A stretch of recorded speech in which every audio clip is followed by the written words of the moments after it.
C.H. Spurgeon preached this message on November 28, 1858, at the Music Hall of the Royal Surrey Gardens. It is entitled, Satan's Banquet. The text is found in John chapter 2, verses 9 and 10. The governor of the feast called the bridegroom, and said unto him, Every man at the beginning doth set forth good wine, and when men have well drunk, then that which is worse. But thou hast kept the good wine until now. The governor of the feast said more than he intended to say, or rather, there is more truth in what he said than he himself imagined. This is the established rule all the world over, the good wine first, and when men have well drunk, then that which is worse. It is the rule with men, and have not hundreds of disappointed hearts bewailed it? Friendship first, the oily tongue, the words softer than butter, and afterwards the drawn sword. Ahithophel first presents the lordly dish of love and kindness to David, then afterwards that which is worse, for he forsakes his master and becomes the counselor of his rebel son. Judas presents first the dish of fair speech and of kindness. The Savior partook thereof. He walked to the house of God in company with him, and took sweet counsel with him.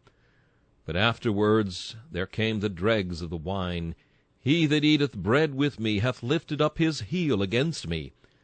Judas the thief betrayed his master, bringing forth afterwards that which is worse. You have found it so with many whom ye thought your friends. In the heyday of prosperity, when the sun was shining, and the birds were singing, and all was fair and gay and cheerful with you, they brought forth the good wine. But there came a chilling frost, and nipped your flowers, and the leaves fell from the trees, and your streams were frosted with the ice. And then they brought forth that which is worse. They forsook you and fled. They left you in your hour of peril, and taught you that great truth, that cursed is he that trusteth in man, and maketh flesh his arm. And this is the way the world over. I say it once again, not merely with men, but with nature too. Alas for us, if thou were all, and not beyond, O earth! For doth not this world serve us just the same? In our youth it brings forth the best wine. Then we have the sparkling eye, and the ear attuned to music. Then the blood flows swiftly through the veins, and the pulse beats joyously. But wait a while, and there shall come forth afterwards that which is worse. For the keepers of the house shall tremble, and the strong men shall bow themselves. The grinders shall fail, because they are few. They that look out of the windows shall be darkened. All the daughters of music shall be brought low. Then shall the strong man totter. The grasshopper shall be a burden, and desire shall fail. The mourners shall go about the streets. First there is the flowing cup of youth, and afterwards the stagnant waters of old age, unless God shall cast into those dregs a fresh flood of his loving kindness and tender mercy, so that once again, as it always happeneth to the Christian, the cup shall run over, and again sparkle with delight. O Christian, trust not thou in men. Rely not thou upon the things of this present time. For this is evermore the rule with men and with the world, the good wine first, and when ye have well drunken, then that which is worse. This morning, however, I am about to introduce you to two houses of feasting. First I shall bid you look within the doors of the devil's house, and you will find he is true to this rule. He brings forth first the good wine, and when men have well drunk, and their brains are muddled therewith, then he bringeth forth that which is worse. Having bidden you to look there and tremble, and take heed to the warning, I shall then attempt to enter with you into the banqueting house of our beloved Lord and Master Jesus Christ, and of him we shall be able to say, as the governor of the feast said to the bridegroom, Thou hast kept the good wine until now. Thy feasts grow better and not worse. Thy wines grow richer. Thy viands are daintier far, and thy gifts more precious than before. Thou hast kept the good wine until now. First, we are to take a warning glance at the house of feasting which Satan hath builded. For as wisdom hath builded her house, and hewn out her 7 pillars, so hath folly its temple and its tavern of feasting, into which it continually tempts the unwary. Look within the banqueting house, and I will show you 4 tables, and the guests that sit thereat. And as you look at those tables, you shall see the courses brought in. You shall see the wine cups brought, and you shall see them vanish one after another. And you shall mark that the rule holds good at all 4 tables, first the good wine, and afterwards that which is worse. Yea, I shall go further, afterwards that which is worst of all.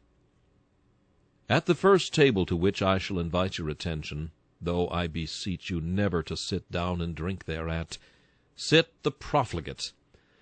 The table of the profligate is a gay table. It is covered over with a gaudy crimson, and all the vessels upon it look exceedingly bright and glistening.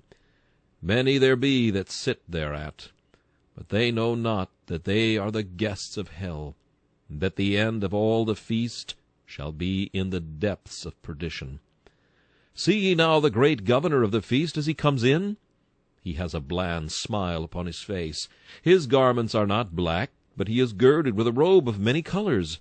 He hath a honeyed word on his lip, and a tempting witchery in the sparkle of his eye. He brings in the cup, and he says, Hey, young man, drink thereat. It sparkleth in the cup, it moveth itself aright. Do you see it? It is the wine-cup of pleasure. This is the first cup at the banqueting house of Satan. The young man takes it, and sips the liquor. At first it is a cautious sip. It is but a little he will take, and then he will restrain himself. He does not intend to indulge much in lust. He means not to plunge headlong into perdition. There is a flower there on the edge of that cliff. He will reach forward a little and pluck it. But it is not his intention to dash himself from that crag and destroy himself. Not he. He thinks it easy to put away the cup when he has tested its flavor. He has no design to abandon himself to its intoxication. He takes a shallow draught. But oh, how sweet it is! How it makes his blood tingle within him! What a fool I was not to have tasted this before, he thinks. Was ever joy like this? Could it be thought that bodies should be capable of such ecstasy as this? He drinks again. This time he takes a deeper draught, and the wine is hot in his veins. Oh, how blessed is he! What would he not say now in the praise of Bacchus or Venus or whatever shape Beelzebub chooses to assume? He becomes a very orator in praise of sin. It is fair, it is pleasant. The deep damnation of lust appeareth as joyous as the transports of heaven.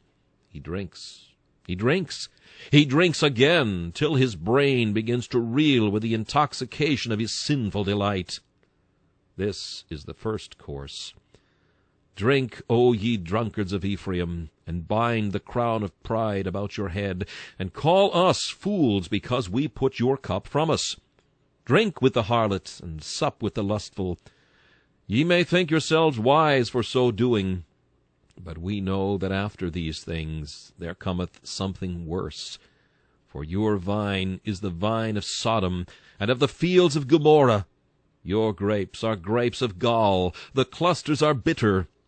Your wine is the poison of dragons, and the cruel venom of asps. Now, with a leer upon his brow, the subtle governor of the feast riseth from his seat. His victim has had enough of the best wine. He takes away that cup, and he brings in another, not quite so sparkling. Look into the liquor. It is not beaded over with the sparkling bubbles of rapture. It is all flat, dull, and insipid. It is called the cup of satiety. The man has had enough of pleasure, and like a dog he vomits, though like a dog he will return to his vomit yet again. Who hath woe? Who hath redness of eyes? They that tarry long at the wine. I am now speaking figuratively of wine as well as literally. The wine of lust bringeth the same redness of eyes. The profligate soon discovers that all the rounds of pleasure end in satiety. What, says he, what more can I do? There I have committed every wickedness that can be imagined, and I have drained every cup of pleasure. Give me something fresh. I have tried the theatres all round. There, I don't care so much as one single farthing for them all. I have gone to every kind of pleasure that I can conceive. It is all over. Gaiety itself grows flat and dull. What am I to do? And this is the devil's second course, the course of satiety, a fitful drowsiness, the result of the previous excess. Thousands there are who are drinking of the tasteless cup of satiety every day, and some novel invention whereby they may kill time, some new discovery whereby they may give a fresh vent to their iniquity, would be a wonderful thing to them. And if some man should rise up who could find out for them some new fashion of wickedness, some deeper depths in the deeps of the nethermost hell of lasciviousness, they would bless his name for having given them something fresh to excite them. That is the devil's second course. And do you see them partaking of it? There are some of you that are having a deep draught of it this morning. You are the jaded horses of the fiend of lust, the disappointed followers of the will-o'-the-wisp of pleasure. God knows if you were to speak your heart out, you would be obliged to say, There, I have tried the pleasure, and I do not find it pleasure. I have gone the round, and I am just like the blind horse at the mill. I have to go round again. I am spellbound to the sin, but I cannot take delight in it now as I once did, for all the glory of it is as a fading flower, and as the hasty fruit before the summer. A while the feaster remains in the putrid sea of his infatuation, but another scene is opening. The governor of the feast commandeth another liquor to be broached. This time the fiend bears a black goblet, and he presents it with eyes full of hell fire, flashing with fierce damnation. Drink of that, sir, says he, and the man sips it, and starts back, and shrieks, O God, that ever I must come to this! You must drink, sir. He that quaffs the first cup must drink the second, and the third. Drink, though it be like fire down your throat. Drink it, though it be as the lava of Etna in your bowels. Drink, you must drink. He that sins must suffer. He that is a profligate in his youth must have rottenness in his bones, and disease within his loins. He who rebels against the laws of God must reap the harvest in his own body here. Oh, there are some dreadful things that I might tell you of this third course. Satan's house has a front chamber, full of everything that is enticing to the eye and bewitching to the sensual taste. But there is a back chamber, and no one knoweth, no one hath seen the whole of its horrors. There is a secret chamber where he shovels out the creatures whom he himself destroyed, a chamber beneath whose floor is the blazing of hell, and above whose boards the heat of that horrible pit is felt. It may be a physician's place, rather than mine, to tell of the horrors that some have had to suffer as a result of their iniquity. I leave that. But let me tell the profligate spendthrift that the poverty which he will endure is the result of his sin of extravagance. Let him know also that the remorse of conscience that will overtake him is not an accidental thing that drops by chance from heaven. It is the result of his own iniquity. For depend upon it, men and brethren, sin carries an infant misery in its bowels, and sooner or later it must be delivered of its terrible child. If we sow the seed, we must reap the harvest. Thus the law of hell's house stands. First the good wine, then afterwards that which is worse. The last course remains to be presented. And now, ye strong men who mock at the warning, which I would fain deliver to you with a brother's voice, and with an affectionate heart, though with rough language, Come ye here, and drink of this last cup. The sinner has at the end brought himself to the grave. His hopes and joys were like gold put into a bag full of holes. They have all vanished, vanished forever. And now he has come to the last. His sins haunt him, his transgressions perplex him. He is taken like a bull in a net, and how shall he escape? He dies, and descends from disease to damnation. Shall mortal language attempt to tell you the horrors of that last tremendous cup, of which the profligate must drink, and drink forever? Look at it. Ye cannot see its depths, but cast an eye upon its seething surface. I hear the noise of rushing to and fro, and a sound as of a gnashing of teeth, and the wailing of despairing souls. I look into that cup, and I hear a voice coming up from its depths. These shall go away into everlasting punishment. For Tophet is prepared of old, the pile thereof is wood and much smoke. The breath of the Lord, like a stream of brimstone, shall kindle it. And what say ye to this last course of Satan? Who among us shall dwell with the devouring fire? Who among us shall dwell with everlasting burnings? Profligate, I beseech thee, in the name of God, start from this table. Oh, be not so careless at thy cups. Be not so asleep, secure in the peace which thou now enjoyest. Man, death is at the door, and at his heels is swift destruction. As for you, who as yet have been restrained by a careful father, and the watchfulness of an anxious mother, I beseech you, shun the house of sin and folly. Let the wise man's words be written on thine heart, and be thou mindful of them in the hour of temptation. Remove thy way far from her, and come not nigh to the door of her house. For the lips of a strange woman drop as in honeycomb, and her mouth is smoother than oil. But her end is bitter as wormwood, sharp as a two-edged sword. Her feet go down to death.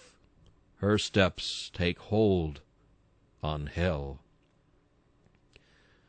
Do you see that other table yonder in the middle of the palace? Ah, good, easy souls, many of you had thought that you never went to the feast of hell at all. But there is a table for you, too. It is covered over with a fair white cloth, and all the vessels upon the table are most clean and comely. The wine looks not like the wine of Gomorrah. It moveth aright, like the wine from the grapes of Eshcol. It seems to have no intoxication in it. It is like the ancient wine which they pressed from the grape into the cup, having in it no deadly poison. Do you see the men who sit at this table? How self-contented they are! Ask the white fiends who wait at it, and they will tell you. This is the table of the self-righteous. The Pharisee sits there. You may know him. He has his phylactery between his eyes. The hem of his garment is made exceeding broad. He is one of the best professors. Ah, saith Satan, as he draws the curtain and shuts off the table where the profligates are carousing, be quiet. Don't make too much noise, lest these sanctimonious hypocrites should guess what company they are in. Those self-righteous people are my guests quite as much as you, and I have them quite as safely. So Satan, like an angel of light, brings forth a gilded goblet, looking like the chalice of the table of communion. And what wine is that? It seems to be the very wine of the sacred Eucharist. It is called the wine of self-satisfaction, and around the brim you may see the bubbles of pride. Look at the swelling froth upon the bowl. God, I thank thee that I am not as other men are, extortioners, unjust, adulterers, or even as this publican. You know that cup, my self-deceiving hearers. Oh, that ye knew the deadly hemlock which is mixed therein. Sin as other men do? Not you, not at all. You are not going to submit yourself to the righteousness of Christ. What need you? You are as good as your neighbors. If you are not saved, you ought to be, you think. Don't you pay everybody 20 shillings in the pound? Did you ever rob anybody in your life? You do your neighbors a good turn. You are as good as other people, very good. That is the first cup the devil gives, and the good wine makes you swell with self-important dignity as its fumes enter your heart and puff it up with an accursed pride. Yes, I see you sitting in the room so cleanly swept and so neatly garnished, and I see the crowds of your admirers standing around the table, even many of God's own children, who say, "Oh, that I were half as good as he!" while the very humility of the righteous provides you with provender for your pride. Wait a while, thou unctuous hypocrite, wait a while, for there is a second course to come. Satan looks with quite as self-satisfied an air upon his guests this time as he did upon the troop of rioters. "Ah," says he, "I cheated those gay fellows with a cup of pleasure. I gave them afterwards the dull cup of satiety. And I have cheated you, too. You think yourselves all right, but I have deceived you twice. I have befooled you, indeed." So he brings in a cup which sometimes he himself does not like to serve. It is called the cup of discontent and unquietness of mind. And many there be that have to drink this after all their self-satisfaction. Do you not find, you that are very good in your own esteem, but have no interest in Christ, that when you sit alone and begin to turn over your accounts for eternity, that they do not square somehow, that you cannot strike the balance exactly to your own side after all, as you thought you could? Have you not sometimes found that when you thought you were standing on a rock, there was a quivering beneath your feet? You heard the Christian sing boldly, "Bold shall I stand in that great day, for who aught to my charge shall lay? While through thy blood absolved I am from sin's tremendous curse and shame." And you have said, "Well, I cannot sing that. I have been as good a churchman as ever lived. I never missed going to my church all these years, but I cannot say I have a solid confidence." You had once a hope of self-satisfaction, but now the second course has come in, and you are not quite so contented. "Well," says another, "I have been to my chapel, and I have been baptized, and made a profession of religion, though I was never brought to know the Lord in sincerity and in truth. And I once thought it was all well with me, but I want a something which I cannot find." Now there comes a shaking in the heart. It is not quite so delightful as one supposed to build on one's own righteousness. Ah, that is the second course. Wait a while, and mayhap in this world, but certainly in the hour of death, the devil will bring in the third cup of dismay at the discovery of your lost condition. How many a man who has been self-righteous all his life has at the last discovered that the thing whereon he placed his hope had failed him. I have heard of an army who, being defeated in battle, had endeavored to make good a retreat. With all their might the soldiers fled to a certain river, where they expected to find a bridge, across which they could retreat and be in safety. But when they came to the stream, there was a shriek of terror. "The bridge is broken! The bridge is broken!" All in vain was that cry, for the multitude hurrying on behind pressed upon those that were before and forced them into the river until the stream was glutted with the bodies of drowned men. Such must be the fate of the self-righteous. You thought there was a bridge of ceremonies, that baptism, confirmation, and the Lord's Supper made up the solid arches of a bridge of good works and duties. But when you come to die, there shall be heard the cry, "The bridge is broken! The bridge is broken!" It will be in vain for you to turn round then. Death is close behind you. He forces you onward, and you discover what it is to perish through having neglected the great salvation and attempting to save yourself through your own good works. This is the last course but one, and your last course of all, the worst wine. Your everlasting portion must be the same as that of the profligate. Good as you thought yourself to be, inasmuch as you proudly rejected Christ, you must drink of the wine-cup of the wrath of God, that cup which is full of trembling. The wicked of the earth shall wring out the dregs of that cup and drink them. And you also must drink of it as deep as they. Oh, beware in time! Put away your high looks, and humble yourselves under the mighty hand of God. Believe on the Lord Jesus Christ, and ye shall be saved. Some of you have as yet escaped the lash, but there is a third table crowded with most honorable guests. I believe there have been more princes and kings, mayors and aldermen, and great merchants sitting at this table than at any other. It is called the Table of Worldliness. "Humph," says a man. "Well, I dislike the profligate. There's my eldest son. I've been hard at work saving up money all my life, and there's that young fellow. He will not stick to business. He has become a real profligate. I am very glad the minister spoke so sharp about that.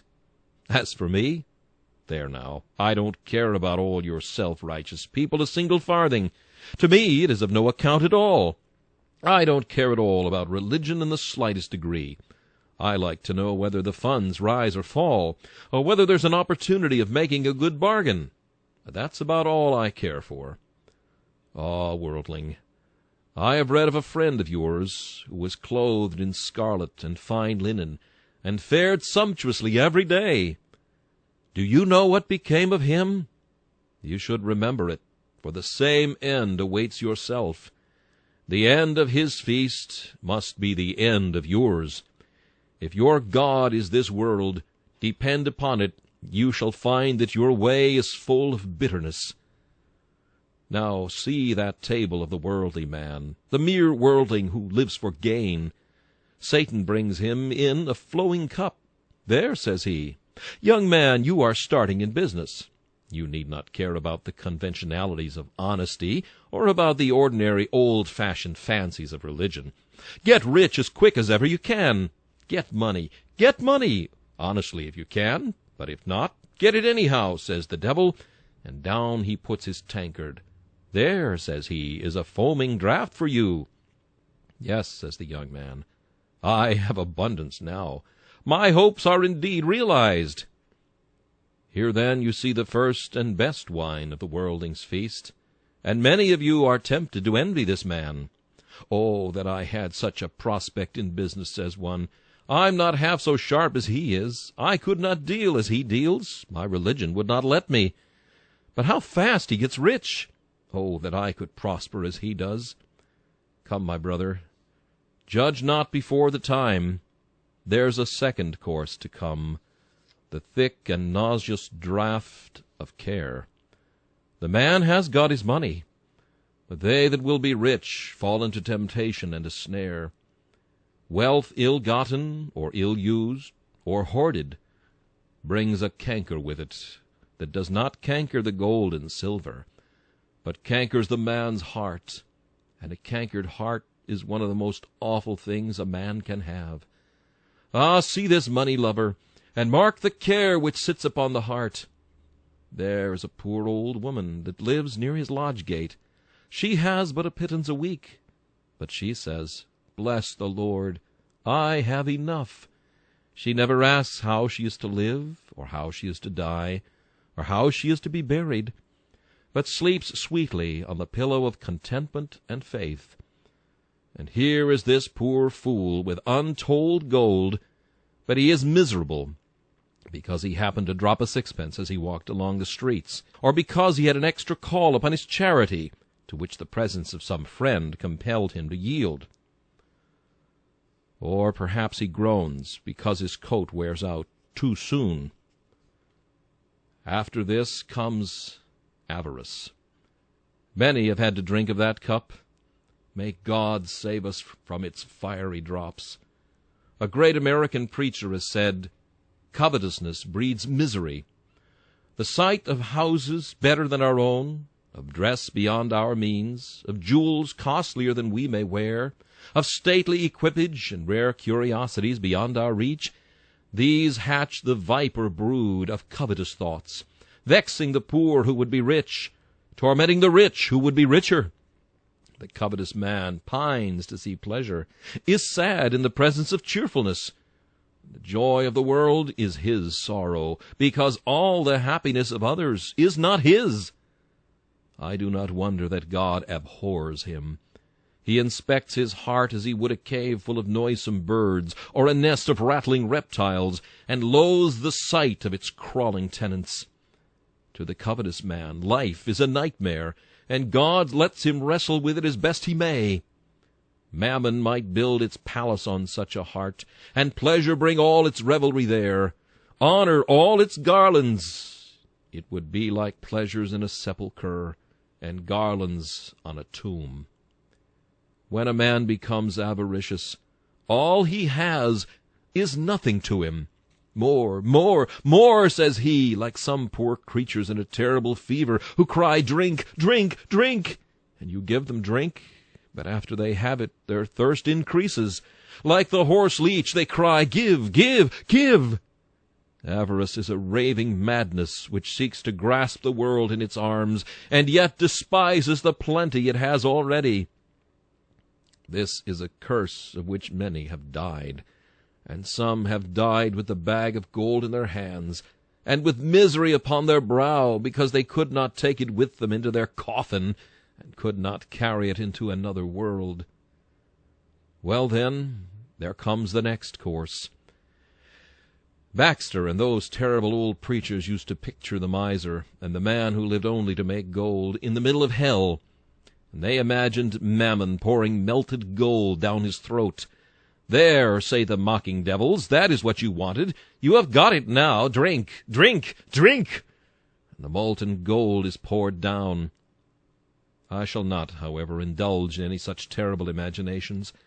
But this much I know, that he that liveth to himself here must perish.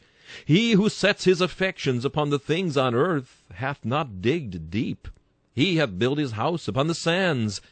And when the rain descends and the floods come, down must come his house, and great must be the fall thereof. It is the best wine first, however. It is the respectable man, respectable and respected. Everybody honors him. And afterwards, that which is worse, when meanness has beggared his wealth, and covetousness has maddened his brain. It is sure to come, as sure as ever you give yourself up to worldliness. The fourth table is set in a very secluded corner, in a very private part of Satan's palace. There is the table set for secret sinners, and here the old rule is observed. At that table, in a room well darkened, I see a young man sitting today, and Satan is the servitor, stepping in so noiselessly that no one would hear him. He brings in the first cup, and oh, how sweet it is! It is the cup of secret sin. Stolen waters are sweet, and bread eaten in secret is pleasant. How sweet that morsel, eaten all alone! Was there ever one that rolled so delicately under the tongue? That is the first. After that he brings in another, the wine of an unquiet conscience. The man's eyes are opened. He says, "What have I done? What have I been doing?" "Ah," cries this Achan, "the first cup you brought me, I saw sparkling in that a wedge of gold, and a goodly Babylonish garment, and I thought, oh, I must have that. But now my thought is, what shall I do to hide this? Where shall I put it? I must dig. I must dig deep as hell before I shall hide it, for sure enough it will be discovered." The grim governor of the feast is bringing in a massive bowl, filled with a black mixture. The secret sinner drinks, and is confounded. He fears his sin will find him out. He has no peace, no happiness. He is full of uneasy fear. He is afraid that he shall be detected.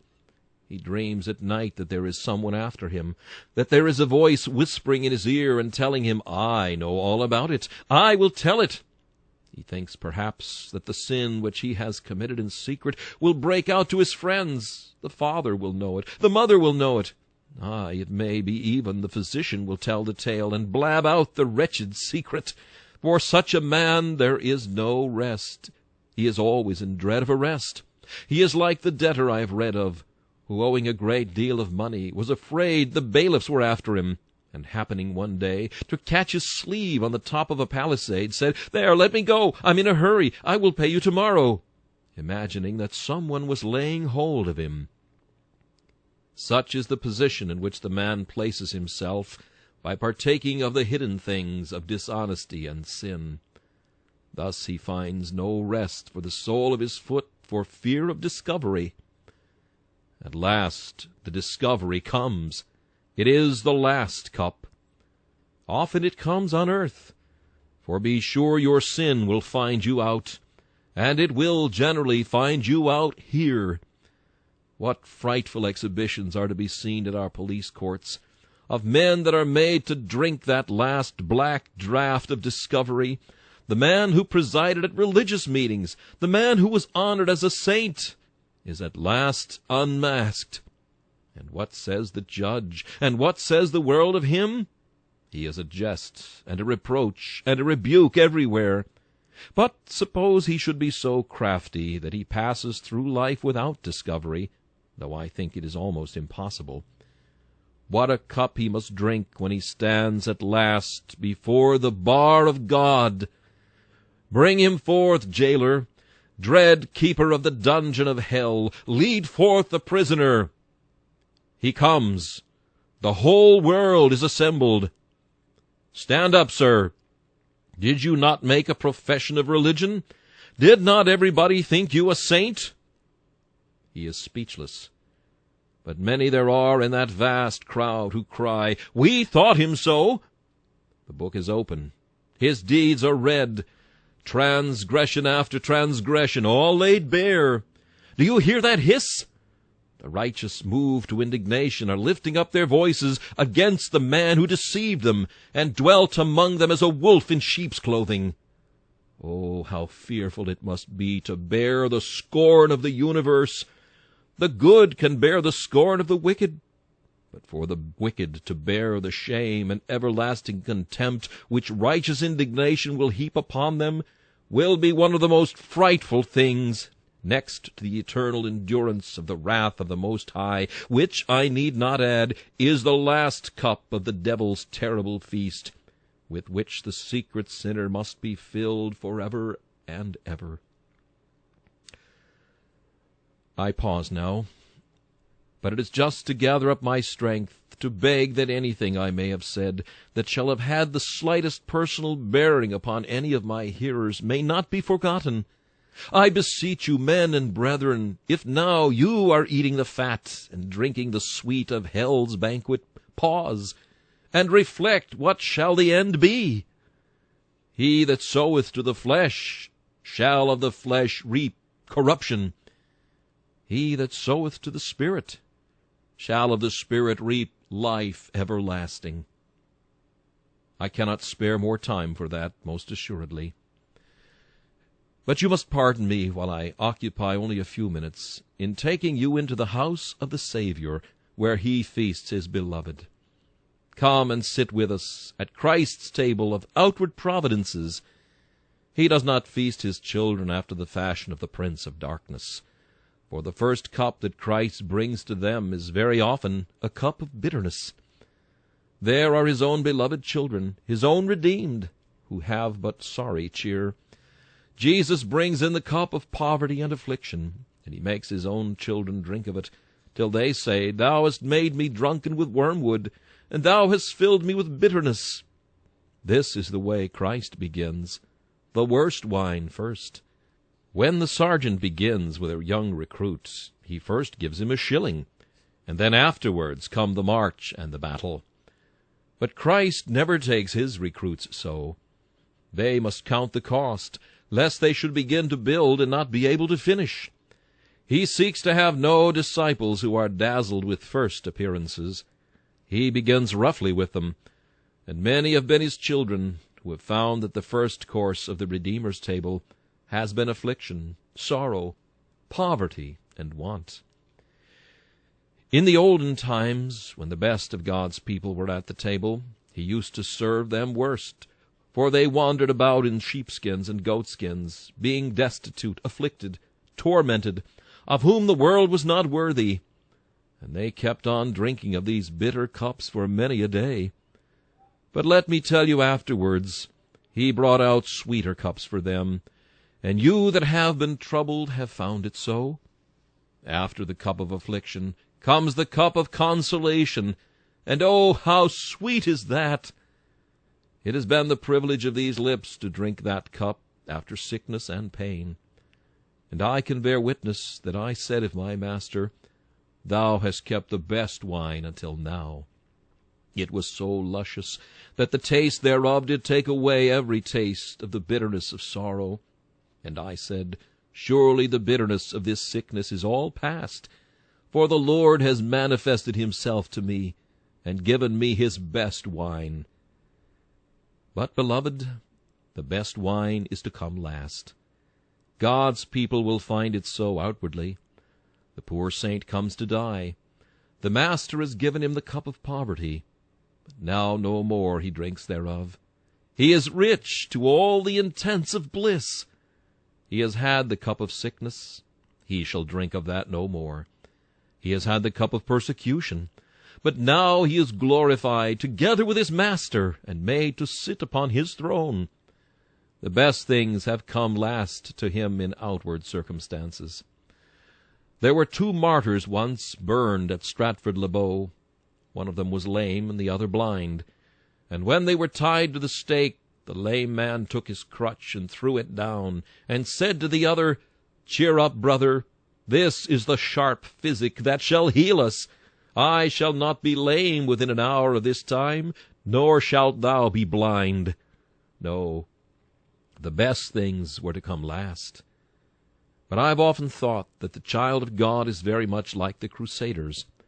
The Crusaders started off on their journey, and they had to fight their way through many miles of enemies, and to march through leagues of danger. You remember perhaps in history the story that when the armies of the Duke of Bouillon came in sight of Jerusalem, they sprang from their horses, clapped their hands, and cried, Jerusalem, Jerusalem, Jerusalem! They forgot all their toils, all the weariness of the journey, and all their wounds, for there was Jerusalem in their sight. And how will the saint at last cry, Jerusalem, Jerusalem, when all sorrow and all poverty and sickness are past, and he is blessed with immortality? The bad wine, bad did I say? Nay, the bitter wine is taken away, and the best wine is brought out, and the saint sees himself glorified forever with Christ Jesus. And now we will sit down at the table of inward experience. The first cup that Christ brings to his children when they sit at that table is one so bitter that perhaps no tongue can ever describe it. It is the cup of conviction. It is a black cup, full of the most intense bitterness. The Apostle Paul once drank a little of it, but it was so strong that it made him blind for 3 days. The conviction of his sin overpowered him totally. He could only give his soul to fasting and to prayer. And it was only when he drank of the next cup that the scales fell from off his eyes. I have drunk of it, children of God, and I thought that Jesus was unkind. But in a little while he brought me forth a sweeter cup, the cup of his forgiving love, filled with the rich crimson of his precious blood. Oh, the taste of that wine is in my mouth this very hour, for the taste thereof is as the wine of Lebanon that abideth in the cask for many a day. Do you not remember when, after you had drunk the cup of sorrow, Jesus came and showed you his hands and his side, and said, Sinner, I have died for thee, and given myself for thee. Believe on me. Do you not remember how you believed and sipped the cup, and how you believed again and took a deeper draught, and said, Blessed be the name of God from this time forth and forever, and let the whole earth say, Amen. For he hath broken the gates of brass, and cut the bars of iron asunder, and let the captives go free. Since then the glorious Master has said to you, Friend, come up higher. And he has taken you to upper seats in the best rooms, and he has given you sweeter things. I will not tell you today of the wines which you have drunk. The spouse in Solomon's song may supply the deficiency of my sermon this morning. She drank of the spiced wine of his pomegranate. And so have you, in those high and happy moments when you have had fellowship with the Father and with his Son, Jesus Christ. But tarry a while. He has kept the best wine yet. You shall soon come near the banks of the Jordan, and then you shall begin to drink of the old wine of the kingdom that has been barreled up since the foundation of the world. The vintage of the Saviour's agony, the vintage of Gethsemane soon shall be broached for you, the old wine of the kingdom. You are come into the land Beulah, and you begin to taste the full flavor of the wines on the lees well refined. You know how Bunyan describes the state which borders on the vale of death. It was a land flowing with milk and honey, a land where the angels often came to visit the saints and to bring bundles of myrrh from the land of spices. And now the high step is taken. The Lord puts his finger upon your eyelids and kisses your soul out at your lips. Where are you now? In a sea of love and life and bliss and immortality. O Jesus, Jesus, Jesus, thou hast indeed kept the best wine until now. My Master, I have seen thee on the Sabbath, but this is an everlasting Sabbath. I have met thee in the congregation, but this is a congregation that never shall break up. O my Master, I have seen the promises, but this is the fulfillment. I have blessed thee for gracious providences, but this is something more than all these. Thou didst give me grace, but now thou hast given me glory. Thou wast once my shield, but thou art now my Son. I am at thy right hand, where there is fullness of joy forever. Thou hast kept the best wine until now. All I ever had before was as nothing compared with this.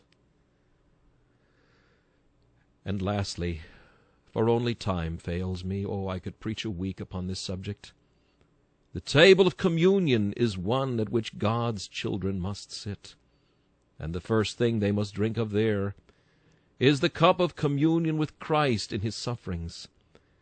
If thou wouldst come to the table of communion with Christ, thou must first of all drink of the wine of Calvary. Christian, thy head must be crowned with thorns, thy hands must be pierced. I mean not with nails, but spiritually thou must be crucified with Christ. We must suffer with him, or else we cannot reign with him. We must labor with him first. We must sup of the wine which his Father gave him to drink, or else we cannot expect to come to the better part of the feast. After drinking of the wine of his sufferings, and continuing to drink of it, we must drink of the cup of his labors. We must be baptized with his baptism. We must labor after souls, and sympathize with him in that ambition of his heart, the salvation of sinners. And after that he will give us to drink of the cup of his anticipated honors. Here on earth we shall have good wine in communion with Christ in his resurrection, in his triumphs and his victories. But the best wine is to come at last. O chambers of communion, your gates have been opened to me, but I have only been able to glance within them.